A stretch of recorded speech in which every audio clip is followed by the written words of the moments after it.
અરે આજે જો કોણ આવેલું વિડીયોમાં ટીંકુ ઘરે આવેલું હતી એટલે એને કોઠારો સાફ કરવાડ્યો આજે ઘણા દિવસે ને તે જોઈને મેં હસ્યા કરતો હતો.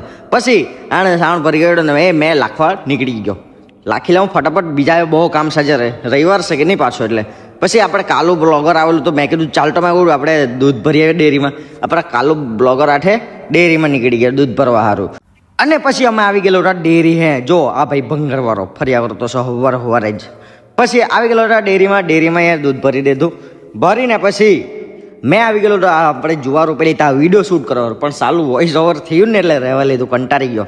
પછી આપણને મળી ગયો નીમુ બ્લોગર. આપણને બધા બ્લોગર જ મળ્યા કરતા હશે આખો દિવસ બ્લોગર આઠ જ દિવસ નીકળી જવાનું. મેં આવી ગયેલો તો વાપીમાં મારું જે કામકાજ હતું તે મેં પતાવી દીધું ને પતાવીને પછી મેં નીકળી ગયો પાછો ઘેરે જવા સારું.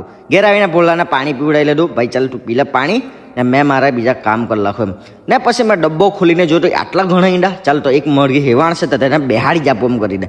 ને પછી આ જુઓ આ બેહીને અહીંયા સિરિયલ જોઈ એ જોઈને પછી મારી હાથે બાજ છે. આવું જોઈ કોના બૈરા જોતા છે મને કમેન્ટ કરજો. ને પછી વાગી ગયેલો તો બપોરના 4 એટલે મેં પી લીધી ચાય પીને પછી આવેલા ઘણા ઈંડા હતા તેને આ કેરેટમાં મૂકી આપ્યા. આ મૂકવાની ટેકનિક કાંઈ મેં મહારાષ્ટ્રમાંથી વિડીયો જોઈને મૂકેલી છે ને એ લોકોને મેં અહીંયા કે ઈંડા ટીંગાડી આપીને મરઘીને બેહાડી દીધી અહીંયા કે. ને પછી મેં હાજે કાં નીકળી ગયેલો હતો તે તમને આવતીકાલે વિડીયોમાં જણાવું. ચાલો મળીએ કાલે. બાય.